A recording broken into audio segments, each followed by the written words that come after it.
오늘 무슨 말씀을 전할까 생각하다가 아무래도 이제 새해를 맞이해서 여러분들의 삶이 하나님께 축복받는 한 해가 될 수 있었으면 좋겠다 해서 그 이삭의 삶이 보니까 불황 속에서도 하나님의 축복을 받아서 아주 거부가 된 그 이삭의 삶을 좀 소개했으면 좋겠다 생각되어져서 불황 속에서도 전진의 부자가 된 이삭의 삶, 이 본문에서 이 말씀을 생각했습니다.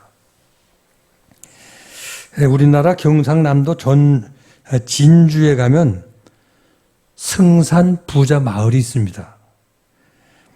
그리고 그 승산 마을 앞에는 방호산이 있는데 바로 이 마을에서 세계적인 기업가 삼성, LG, GS, 효성 가문을 배출했습니다. 그 동네에서. 근데 이 마을 부자들의 공통점이 새벽 일찍 방호산 자락에 걸려있는 새벽별을 보고 하루 일과가 시작이 되었다는 거예요.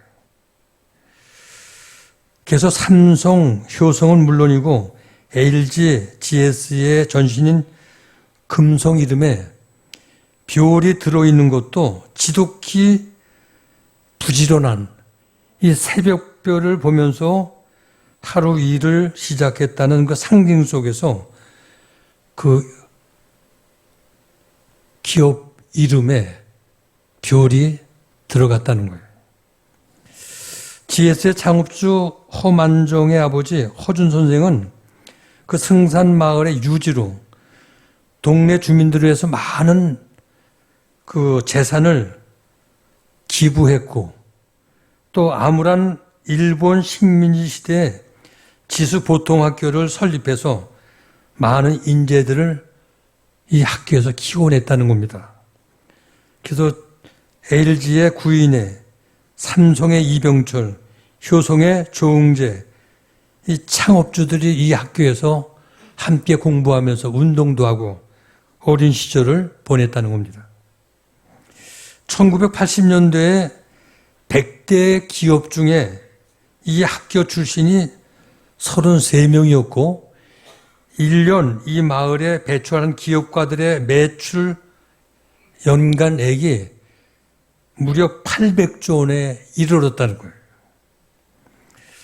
이 기적 같은 마을 이야기가 전 세계로 번져 나가게 되었고 이를 궁금해한 기업가들이 세계에서 47개국에서 150여 명의 기업가들이 지난번 진주에 함께 모여서 국제 포럼을 하고 이 승산 마을이 도대체 어떤 마을이기에 이런 기업가들을 배출하는가? 그 승산 마을의 정신과 길을 이어받아서 우리도 세계적인 기업가들이 되자고 그 현장을 찾아왔다는 거예요. 아무튼 이 진주의 승산 마을은 한국의 K기업가 정신의 메카로 떠오르고 지금 전 세계의 대학 교수들과 세계 많은 기업인들이 이 동네를 찾아오는 관광 명소가 되고 있다는 겁니다. 오늘 입춘입니다. 벌써. 우리나라를 비롯해서 이 중국과 일본, 아세안 문화권에 있는 나라들은 대개 입춘 되면 대문에 입춘대길이라고 큰 한자로 써붙여요. 봄과 더불어 대문이 활짝 열리고 열린 그 문으로 하나님의 그 복이 그냥 쏟아 들어와서 앞길이 훤하게 열리는 이런 의미에서 입춘대기를 써붙인다는 거예요. 여러분들 복이 대문을 열었다고 쏟아 들어온다면 뭐 얼마나 좋겠어요. 근데 복은 하나님이 주시는 것이고요. 하나님께서 주실 때 복을 받을 수가 있는 겁니다. 근데 우리가 살고 있는 현장은 어떨까요? 얼마나 지금 우리의 삶이 힘들고 어렵습니까? 지금 세계 환경은요, 우크라이나와 러시아의 전쟁이 끊이질 않고 계속 길어지고 있어요. 하마스와 이스라엘 전쟁도요, 계속 확산이 돼가고 있고요. 홍해의 예멘 후티 반군은 미사일 공격을 마구 해대서 세계가 불안에 떨고 있고요. 미국과 중국은 서로 패권을 서로 쥐기 위해서 갈등하고 대립을 하고 있어요. 이로 인해서 세계 경제가 위축이 되고 원자재 난을 일으키고 물가는 뛰어오르고 고물가, 고유가, 고금리로 전부 삶의 현장은 힘들고 살기가 어려워져 가고 있어요. 그래서 요즘처럼 산다는 것이 힘이 들고 불안 가운데 우리의 삶이 고달픈데 오늘 본문을 보니까 이삭은 그 불안 가운데도 하나님께서 축복을 해주시니까 이게 뿌리는 씨마다 잘 되고요. 기른 가축이 새끼를 잘 낳고 그 삶이 번창한, 그래서 이삭은 거부가 되었다는 거예요. 특히 이스라엘 백성들은 혈통을 귀하게 여기어서 자기의 조상 아브라함과 이삭과 야곱을 소중하게 여기고 있고, 하나님을 부를 때에도 아브라함에는 이삭의 하나님, 야곱의 하나님 이렇게 호칭을 하면서 이 믿음의 계보를 굉장히 중요시 여기는, 이게 이스라엘 백성들의 오는 관습이라고 생각할 수 있죠. 또 하나님께서도요, 출애굽기 3장을 볼 것 같으면 모세를 부르실 때에도 나는 내 조상의 하나님이 아브라함의 하나님, 이삭의 하나님, 야곱의 하나님이라고 이렇게 응답을 하셔요. 그래서 성경에 이 세 사람의 이름은 계속 같이 붙어 나올 때가 많이 있어요. 이 세 사람은 이스라엘 민족의 뿌리 역할을 하고 있고요. 또 이 믿음의 계보가 흐르는 그 계보를 통해서 우리 하나님께서 복을 주시고, 그래서 아브라함은 믿음의 많은 족장 가운데 아주 믿음의 조상으로 이렇게 드러나고 있고요. 야곱은 12지파 가운데 조상으로 크게 부각이 되어 있고, 이들에 비해서 이삭은 상당히 그 이름이 드러나지 않는 숨겨진 인물로 우리가 생각할 때가 많이 있어요. 왜냐하면 창세 기록을 쭉 보면 아브라함은 무려 14장, 야곱은 22장 활동과 그들의 업적이 기록이 되어 있는데, 이삭만큼은 오늘 26장과 27장 두 장에 기록이 되어 있어요. 이런 이삭의 기록을 보면 뭐 특별한 내용도 없어요. 우리의 삶과 비슷해요. 출생하고 장가가고 야곱과 아들들을 위해서 축복한 일 외에는 딴 별 일이 없이 평범하게 살았어요. 지금 75억의 인구가 이 지구촌에 살고 있는데 정말 신문에 오르내리락 한 특별한 사람들 외에는 보통 사람들이 다 왔다 한 인생을 살고 그냥 다 사라져요. 평범한 인생을 이름이 드러나지도 않고 그냥 살다 가는 인생이 대부분의 이 땅의 사람들의 삶이 아닌가. 그런 의미에서 오늘 여기 이삭의 삶이 우리 자신들과 비교해 볼 때 뭔가 친근감이 있고, 또 우리 모두가 이런 삶을 살기에, 근데 오늘 그러한 삶을 산 이삭에게 그 흉령 가운데 살기가 힘든 그 가운데 이삭이 농사를 지는데 뿌린 씨가 100배소도 없고 기르는 양이 얼마나 새끼를 잘 낳는지 하는 일들마다 잘 돼서요. 그 해에 100배로 축복을 받고 노복이 힘이 많아지고 재산이 많아져서 거부가 되었더라. 이게 오늘 본문의 내용이에요. 그렇다면 어떻게 불안 가운데 비가 오지 않은 그 흉년 가운데도 씨를 뿌린 씨가 100배의 소득을 얻고 살기 힘든 그때에 그렇게 하나님께 복을 받았을까? 그 이유가 뭘까? 특별한 것도 없는데 평범하게 사는데 근데 평범하게 산 이삭의 삶이 하나님의 마음을 움직였고 하나님께서 하늘 문을 열고 복을 부어주시는 어떤 의미가 그 평범한 삶 속에 있었다는 거예요. 오늘 그 평범한 이삭의 삶 속에서 그가 어떻게 살았기에 삶의 목표를 어디에 두고 어떤 삶의 우선순위에 무엇에 중점을 두고 살았기에 하나님의 복을 받았는가 이 몇 가지를 함께 생각하며 은혜를 나누고자 해요.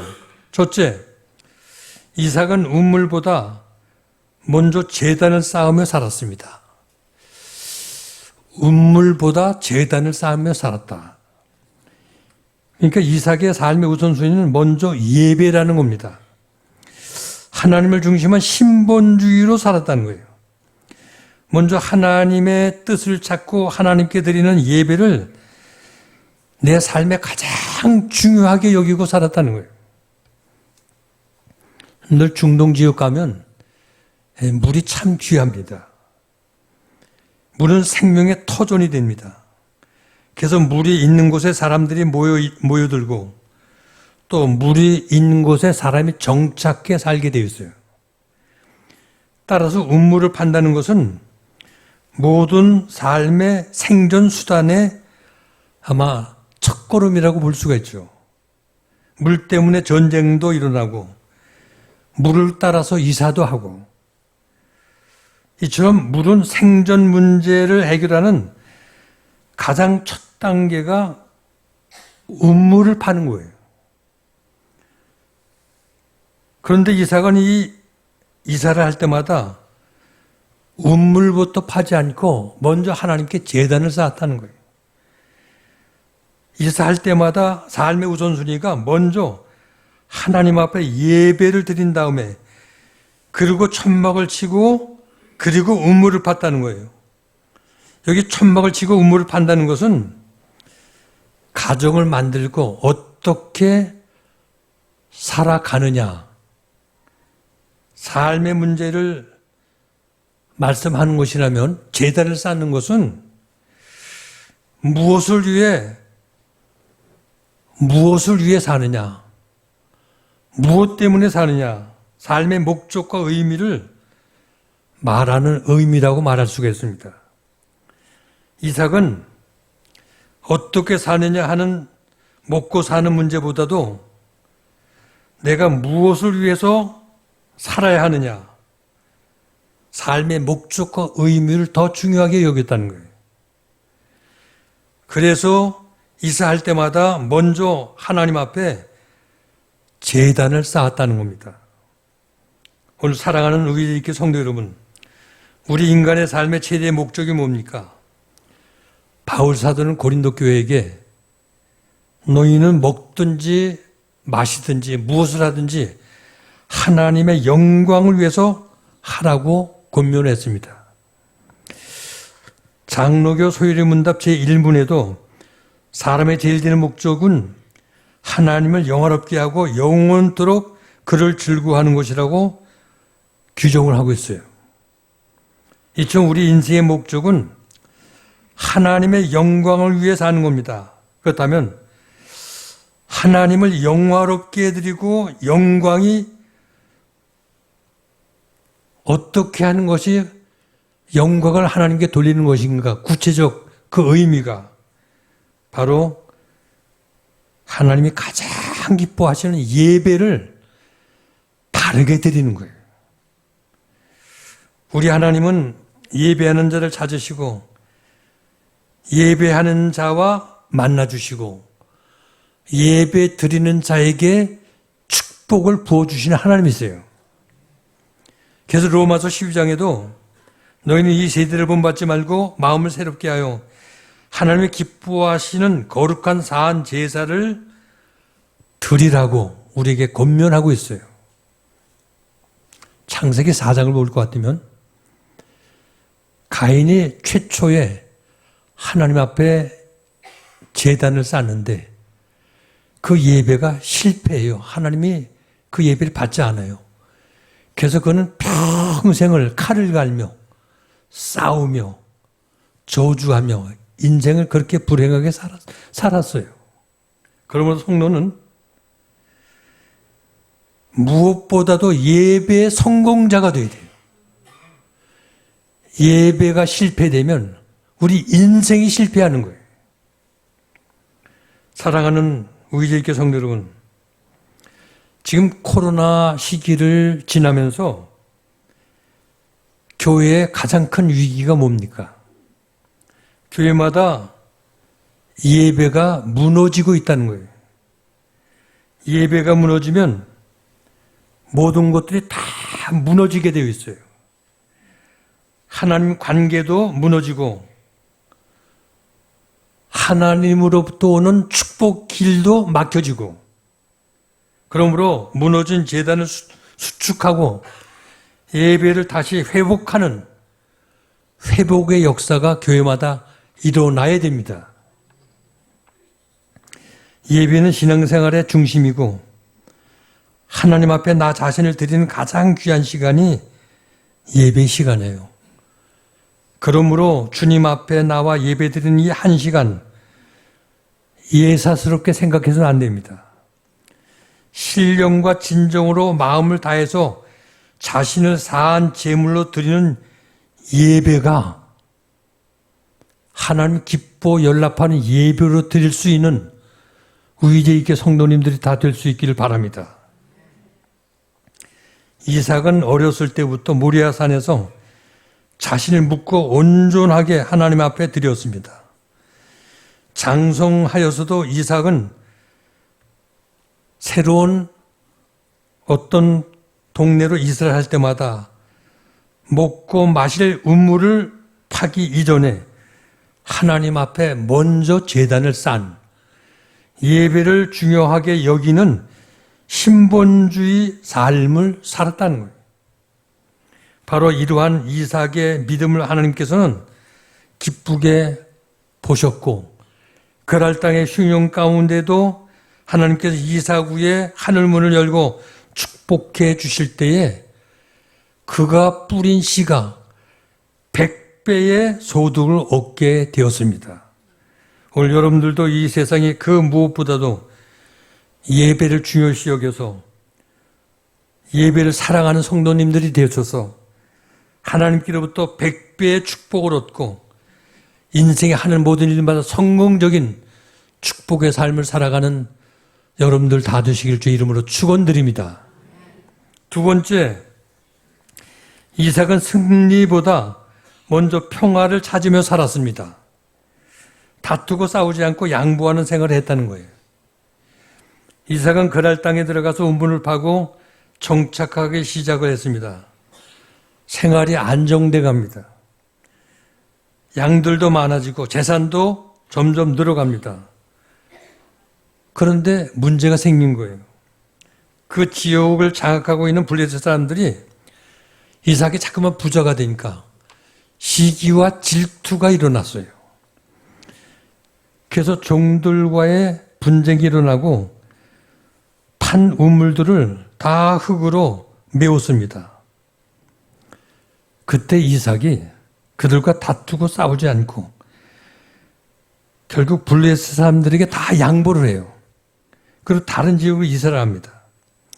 본문에 보면 에셀 골짜기로 들어가서 이삭의 종들이 우물을 파서 셈의 근원을 얻게 되니까 그랄 땅의 목자들과 이삭의 목자 사이에 다툼이 일어났다고 말씀하고 있죠. 그때 이삭은 양보해주고 신나로 다시 이사합니다. 그리고 우물 팝니다. 거기서 또 다툼이 일어나요. 모든 걸 다 양보해줘요. 그리고 르호봇으로 갑니다. 거기에서 하나님께서 다투지 않도록 다 막아주셔요. 그리고 그동안 손해보았던 모든 것들을 다 하늘문을 열고 채워주시니까 이삭의 장막이 넓어지고 그 땅에서 번성해졌다고 그랬어요. 그 당시 우물을 판다는 건요, 지금 우리가 우물 파는 거와 비교할 수가 없어요. 그 당시에는 얼마나 이게 어려운지 몰라요. 지금은 현대적 장비나 기구가 있지. 그 당시에는 손수, 삽이나 이런 걸 파야 되니까. 그리고 우리 한국 땅은 조금만 파도 물이 잘 나잖아요. 나 팔레스타인 사막 지역 땅은 너무 메마르고 비가 안 오기 때문에 100자 이상 들어가도 물이 나올지 말지 그걸 예측을 못해요. 그런데 이삭은 자신의 우물에 대한 어떤 기득권을 주장하고 이 블레셋 사람들과 싸우지 않고 모든 걸 양보해주고 손해를 보면서도 평화를 지켜요. 이것이 이삭이 약하고 힘이 없어서가 아니에요. 본문 16절 보니까 블레셋 왕 아비멜렉이 이삭에 대해서 이렇게 평가를 해요. 너는 우리보다 더 강하다. 그러니까 이삭은 힘이 있었다는 거예요. 맞붙어 싸워보아도 이길 수 있는 힘이 있는데도 불구하고 이웃과의 평화를 이루기 위해서 양보하고 손해를 보면서도 양보했다는 거예요. 이런 이삭의 양보하는 평화를 지키기 위한 그 이삭의 정신, 여기에 블레셋 왕이 감동이 되는 거예요. 그래서 블레셋 아비멜렉 왕은 이삭을 찾아와서 이제 우리 서로 화해하고 평화의 조약을 맺자고 오늘 28절에 말씀하고 있어요. 우리 창세기 13장을 보면 아브람과 남방으로 이동하면서 조카 롯과의 목자들 사이에 초장 때문에 다툼이 일어나요. 그때 아브람의 조카 롯을 불러요. 우리 이렇게 싸울 게 없다. 한 골육이 아니냐. 내가 양보할 테니 앞을 봐라. 이 넓은 평화, 기름진 땅. 다투지 말고 내가 우하면 난 좌하고 내가 좌하면 난 우하리라. 먼저 선택하라고 그렇게 양보를 해요. 그런데 아브라함은 별로 땅이 좋지 않은 가나안 땅으로 이제 들어가게 됐고 먼저 선택한 롯은 소알 땅과 소돔 땅, 기름진 그 땅을 차지하게 되었어요. 근데 하나님께서는 결과적으로는 가나안 땅을 선택한 아브라함은 더 큰 부자가 되고 왕성해지고 조카 롯은 먼저 선택했지만은 그 소돔과 소알 땅은 유황불로 심판을 받아가지고 가까스로 롯은 몸뚱이 하나 다 유황불에 불타고 자기 몸 하나 건져 나오게 되었죠. 그러니까 하나님은 양보하는 자에게 채워주고 손해보는 모든 것들을 갚아주는 좋으신 하나님인 것을 우리가 볼 수 있죠. 오늘 우리 그리스도인들이요,